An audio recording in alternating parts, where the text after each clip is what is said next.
Okay, so it's my turn to introduce the next fire round topics, and the first one is a video which is like just been kind of going on the rounds the last couple of days all over the internet, and I'll explain the context a little bit. It was during a subway ride, and obviously this is like from what I'm before the video shows, it's all hearsay and there's no factual evidence of what really happened. So, but it's just going off what people's what people maybe on the subway said and like certain articles.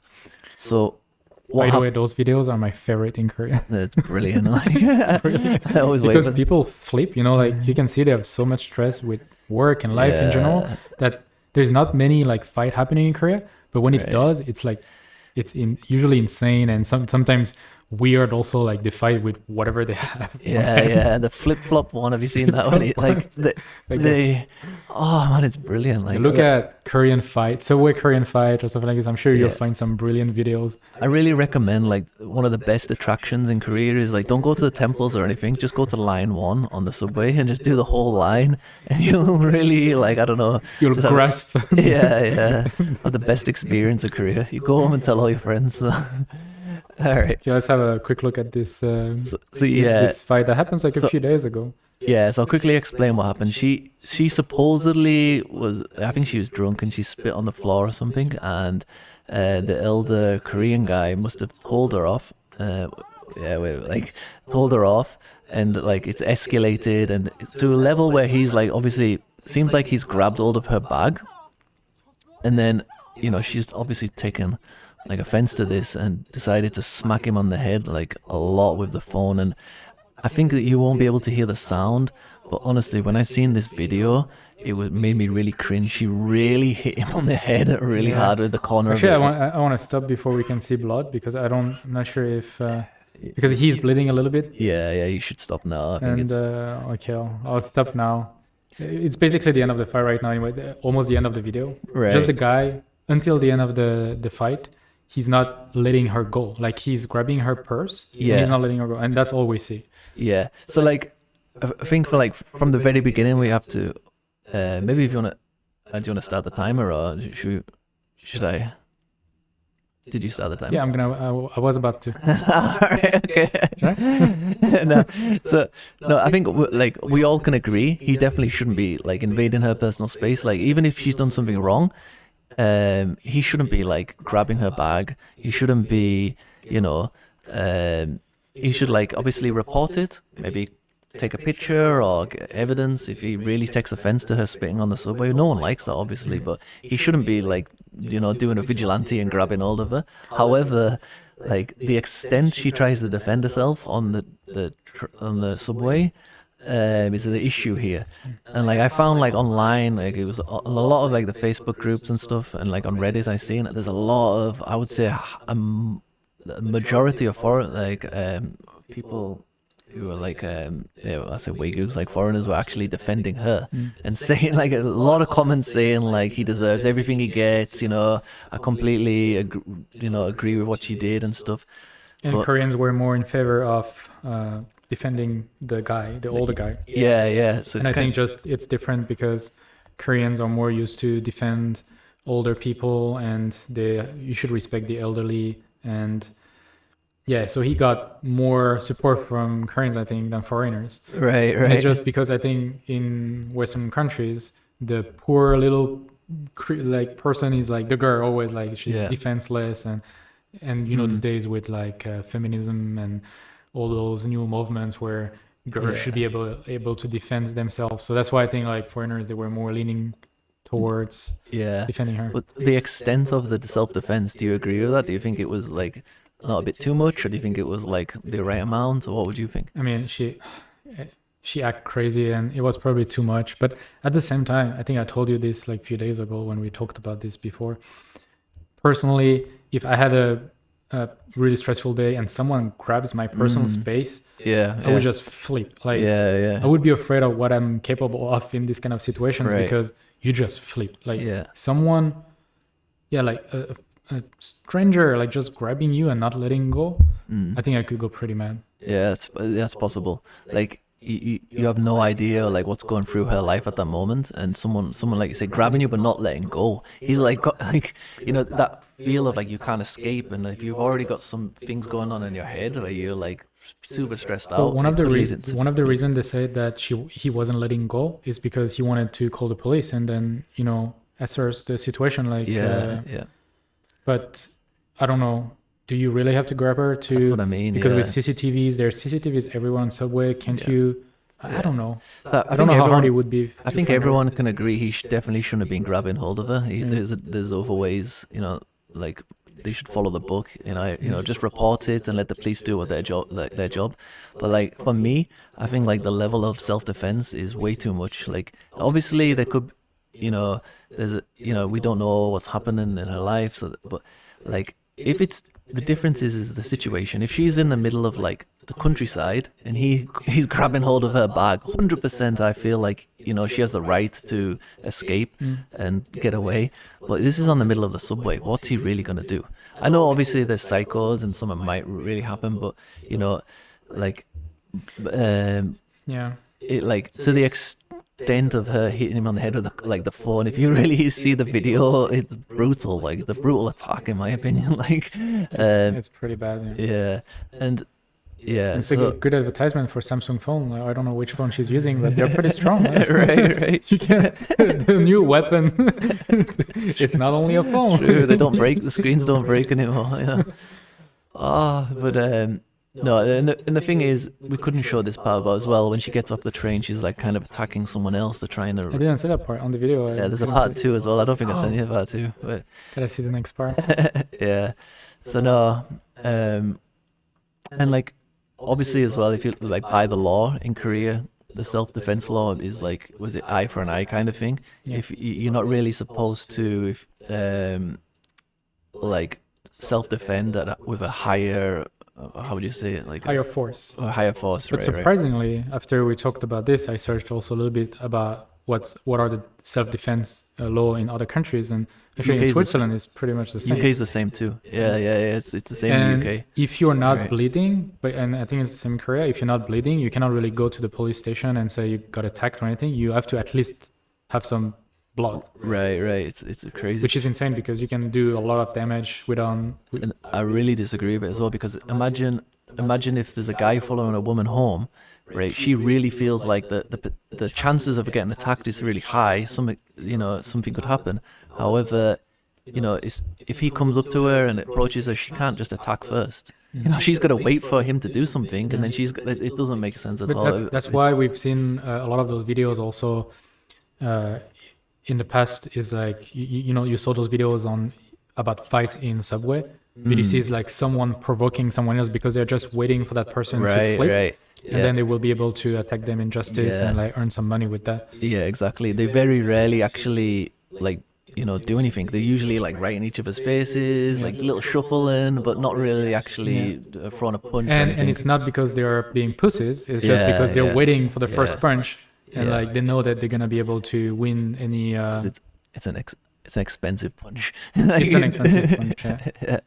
We need Dan here to really show like the American side of what the Americans would do. Like, did I ever tell you the story about my friend who got kicked out of the country because he fight an Ajoshi on the street? No, but no. Yeah, I think it's a good one. Tell me. Could be a good story for an anecdote later on the show, but it's just my friend.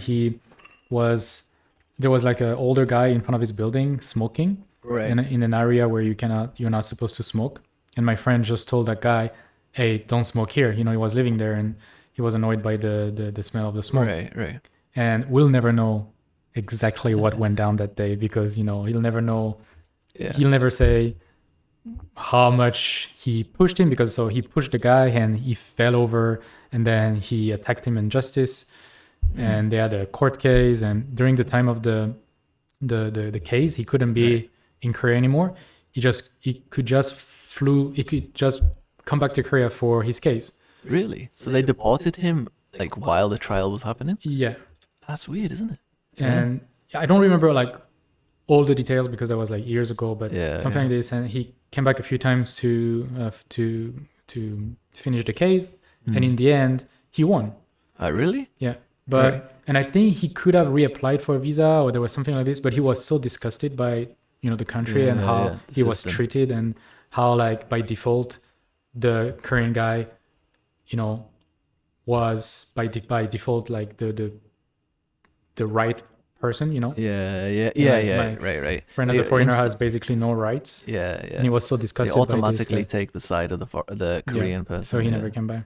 So, but surely every time he had to fly over to Korea, his expenses must have been huge. Like, if it was me, I'd probably just stay in my own country because if he gets found guilty, then he would.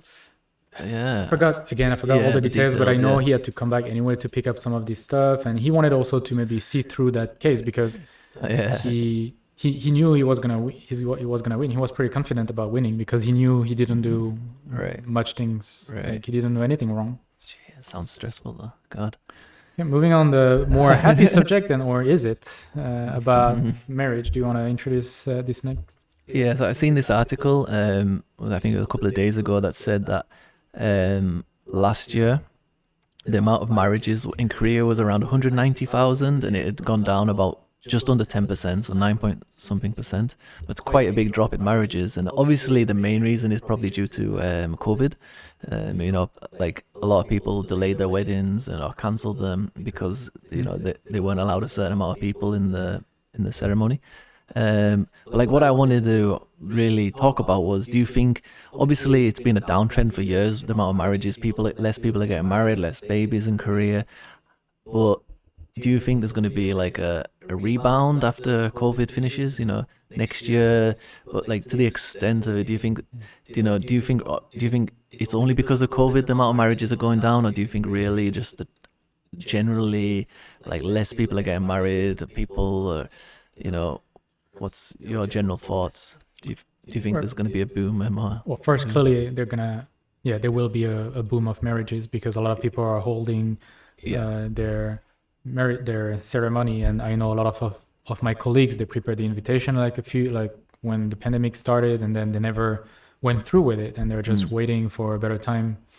Yes. Some people actually did try to marry over the past year when the rules were getting a little bit lighter, but then the government changed the rules again, and I was invited to a few weddings that in the end I couldn't attend because the government changed the rules last minute, like they do very well. Yeah. But I clearly think a lot of people will get married, and I think hotels and like a wedding hall are gonna be able to jack up the prices.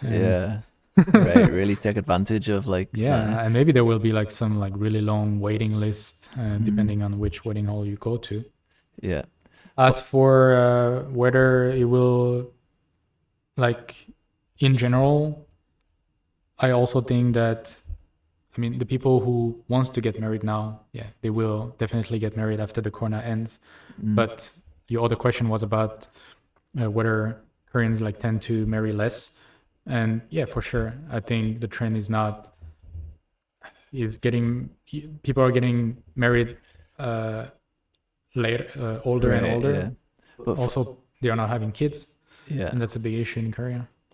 For me, like, I think the trend changed. Like, obviously it was like changing, but I think the last 5-6 years it really changed quickly. So whereas people before, if you weren't married by 30, it was really looked down on.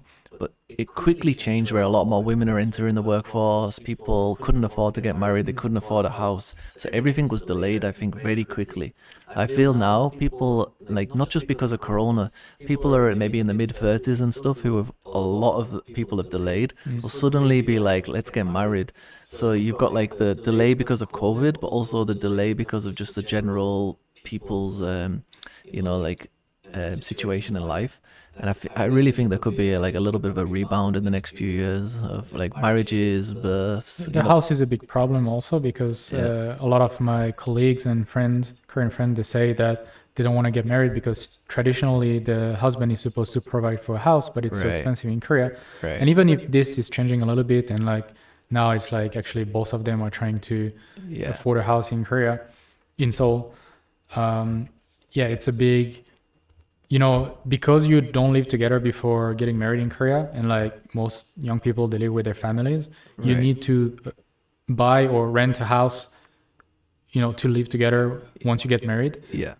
But because it's so hard and so expensive to get, then people just don't get married. Yeah, exactly.